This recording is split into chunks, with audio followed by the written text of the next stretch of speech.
Hey, what's going on, guys? Welcome back to the Brotel. The spring heroes have arrived and I'm giving you guys a review of these heroes to let you know whether this banner is a trap or not. But on a side note, if you haven't spent your orbs yet, there are 3 new banners coming soon. The first 2 I'm pretty sure are going to be for the new voting gauntlet. Maybe something like Wyverns versus Pegasus Riders, I don't know, but if it is for the voting gauntlet, then Camilla is probably going to win that 100%. Third banner is this one, which features Effie again, and from the looks of this banner, I can guess that it's probably the Battling Navarre banner. And then also, here's the map for the Navarre Grand Hero battle as well. Throwing that in there just to help you guys prepare for the upcoming battle. Okay, enough of that shit, let's get started with the review. Alright, first hero is going to be Xander, Spring Prince. This guy just makes me sad. I don't know what they did to this guy's voice. Spring is here!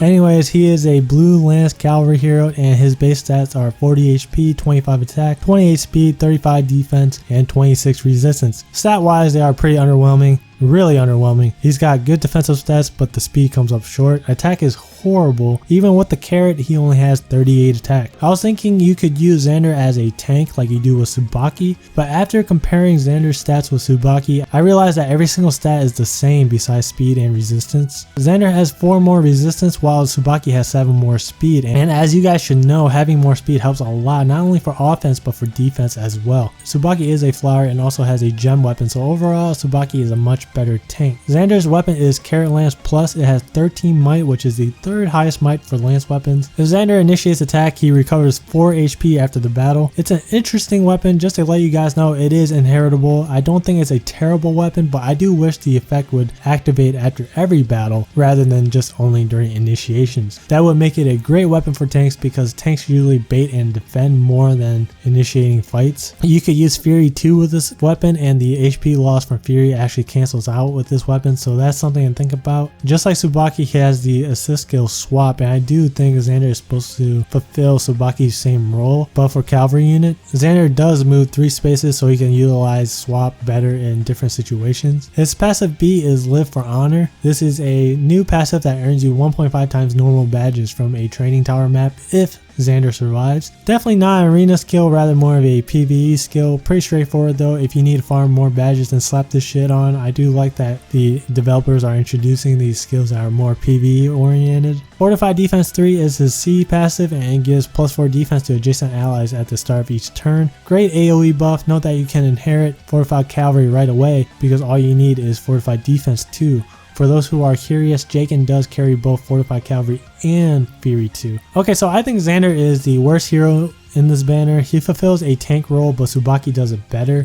If you want to use him in a cavalry team, then you are fighting over a blue slot with Reinhardt, Owen, and Ursula. As for noble inheritable skills, the carrot can stay on Xander. No skills are really worth spending SP on. If you want to farm badges, just use Xander on your team. Don't pass down that ability to someone else. Xander could have been decent if his speed was a tiny bit higher. Damn, should you pull for him? No, he sucks. Alright, next we got is Lucina, Spring Exalt. She is a blue tome infantry hero and at max level her stats are 35 HP, 29 attack, 36 speed, 22 defense, and 25 resistance. These stats are pretty good. 29 attack is on the low side and even with her weapon it goes up to 40, but you can still make good use of it. She has the same base speed as her other version and Lindy. Her weapon is Blue Egg Plus. It has 11 might and the same effect as the carrot. All these heroes I believe have the same weapon effect. And again, the Fury skill goes really good with these spring weapons, but if you got Bunny Lucina, then consider upgrading to something like Blar Blade Plus. Her assist is Rally Speed, good to have for dead turns. Passive A is Swift Sparrow 2, and it grants +4 attack and speed when initiating combat. Just think of it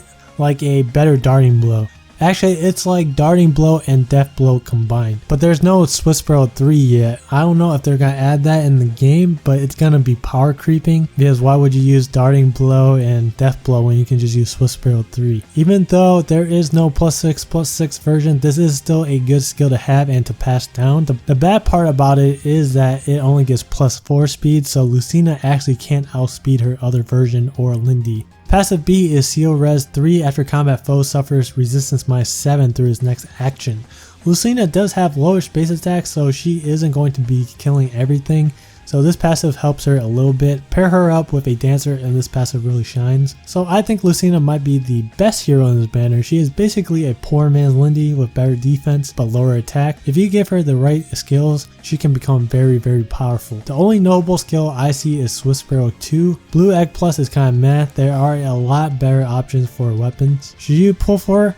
Hell yeah, though her kit needs a lot of work done. Alright, the third hero in this banner is Chrom, Spring Exalt. He is a green axe infantry hero, and at max level his stats are 43 HP, 35 attack, 32 speed, 28 defense, and 20 resistance. With the carrot axe, his attack is at 48, base attack is really high, speed is respectable at 32, though you should probably go for a plus speed version for that 35 speed. Resistance is really the only problem, being at a base of 20.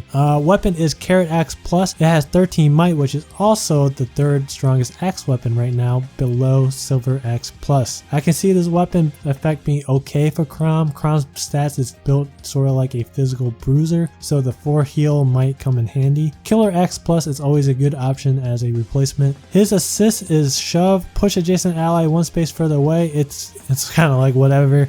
His base B passive is attack defense +2. This is another one of those power creep skills. It gives Chrom +2 attack and +2 defense, so his attack goes up to 50 and defense goes up to 30. I still don't think it's good enough to use, and certainly not good enough to pass down to others. The type A slot is very competitive. You got Fury, Life and Death, Death Blow, Darting Blow. There's just so many good skills to choose from.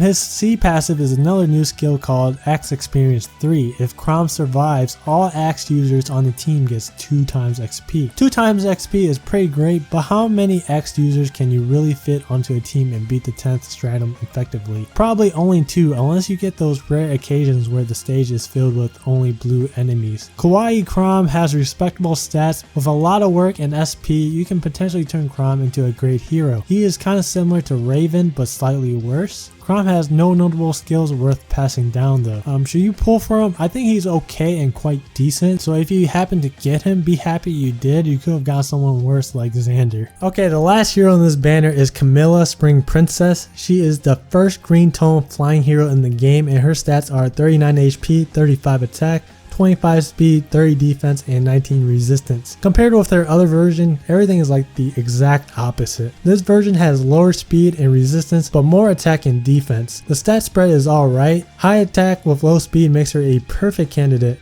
for breaker skills or quick riposte. She has high defense, but even with 30 defense, she still is going to die to those archers out there without IOD shield.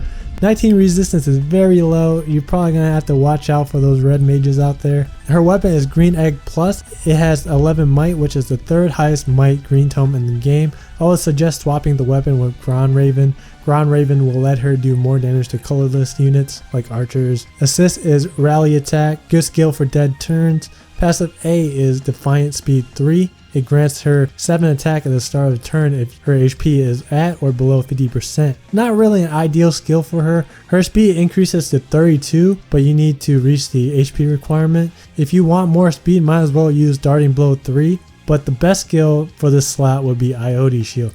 Passive B is Live for Bounty. It's the same effect as Xander's Live for Honor skill with a different name. I'm not sure why, but it is what it is. Overall, I think Camilla can do some work in Arena if you give her Ground Raven Plus and IOD Shield. It just neutralizes the bow threat, and with quick riposte, she can actually 1-round KO Takumi when countering. And again, she is the first mage flyer in the game, so it just makes those teams a lot better. As for notable inheritable skills, she doesn't really have any. Should you pull for her? She's kind of in the same boat as Chrom. With a lot of SP and grinding, you can definitely make her work. Alright guys, so my thoughts on this banner as a whole, I think it's alright. I do like some of the new skills though, more particularly the PvE ones. I hope for more to come. As for the heroes, from the best to the worst, it's Lucina, Camilla, Chrom, then Xander. Lucina, Camilla, and Chrom can really be good with specific skills inherited to them. Xander is the only one that cannot be saved, I think. He's too bad to be saved. I did spend 80 orbs on this banner and got Spring Camilla and 5-star Owen on my last 20 orbs. Tell me what you guys think about this banner and who you guys got in the comments below. I'm also going to be making a review video for the 2 Voting Gauntlet banner as well as the Battling Navarre banner, so stay tuned for that. Remember to support me by giving this video a thumbs up if you enjoyed it, and if you like what I do, please subscribe. And as always, thank you guys for watching, and I'll see you guys in the next video.